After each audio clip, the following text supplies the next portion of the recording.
Good. Get ready to set up the tri-trades booth for the bricklayers. Marty is gonna do the brickwork and the stonework on the back. I'm gonna have our little table set up in here for, instructing the students. He'll be the one showing, well, one of the guys that are showing the students how to lay brick, get them involved in the trade, to give them an idea of what we're doing Nice. in our trade. This looks good. Yeah, well, so once we get, like the angle irons on the ground, whatever, once we get the brick on the archway up in the back, and then the table set up, then our booth is ready. Nice. So that's just the beginning of, the start, right? Sweet. This Yeah. looks great, Evan. Yeah, well, it's a matter of just getting there, right? And you too, my friend. Should have it set up by the end of next week. Yeah, and maybe come back in next week and we can, Yeah, fun over here. we maybe come in next week and you can shoot the finished product. Yeah, Well, you know, we're- I wanna we're- catch a couple little shots of him just doing the work. Yeah, absolutely. That's just a little B-roll, so Yeah. that'll be a nice. So he's probably coming in Monday, I think, he'll let me know. Yeah, tell me when you're free. If you don't mind, Marty, I mean, I'll be in Monday, 10 o'clock. perfect. 10 o'clock to start. You're pretty excited about it too. You're a Oh, great yeah. teacher. You know, you're one of the cats, right? You've been at this for a long time. You've been a huge teacher. 52 years. Yeah, 52 You know, we're years. really lucky. We're so lucky to have people that, you know, it's a passion in it, right? There's people that have more passion than others. And not only that, it's a mannerisms, But right? the way he instructed on the job, when he's on the job helping people is different than other people. Most people come in very aggravated and almost insulted that they have to use your time. He actually went in and he would say to somebody, you know, try this.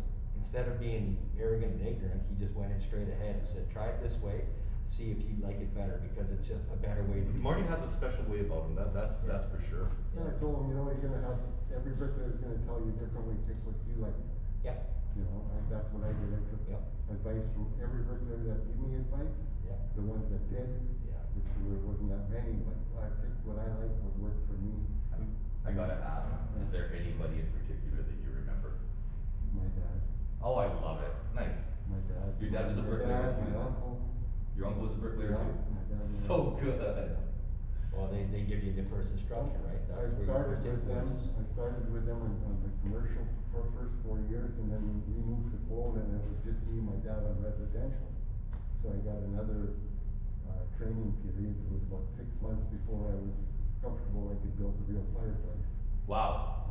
He was 6 months it took you to get ready. Well, I knew already, you know, I could lay the bricks and do whatever, but the knowledge of doing this. How it the works. Firebox, the smoke chambers, where you put the damper, how the difference in height from where your damper to your opening, cause if you have it too Scientific. high, it smokes, so we always have that much room above the opening, so that. No smoke would come back out of the chance to out of the curl. box, yeah. And, you know, you gotta run the basement one over at a certain angle, and, you know, so. See? By the time I was done, you know, 6 months, he would come and say, okay, Bill, how do you wanna do this one? And I would say, okay, we'll do it this way. So every chimney was built differently. Yeah, well, no, there There's were different different ways principles. of doing it, depending on what was upstairs, what was downstairs. So But cool. there were so many different ways of doing it, cause I would say, okay, we'll do it this way, he said, no, we'll do it this way. And he did So that smart. 3 or 4 times, and I guess one day I was in a bad mood or whatever, and I said to him, we'll do whatever which way you want, because you're not gonna listen to me anyways. Yeah. And he didn't talk to me for 2 weeks, and we worked together and drove together, he was just silent, he never said boo. Well, because, I mean, Yes. it's like you're learning from the master and you spoke back because you were in a bad mood, he's trying to help teach you. So, I mean, that's way of teaching you is, you don't like what I have to say, then I got nothing to say to you. Yeah.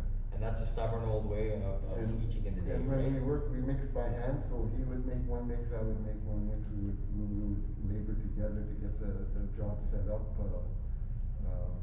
One time I would do the firebox and the inside, and he would do the out, and the next job, he would do the inside, I would Wow, do the Marty. outside. That's a good way to learn. That in itself, the fireplace is an art.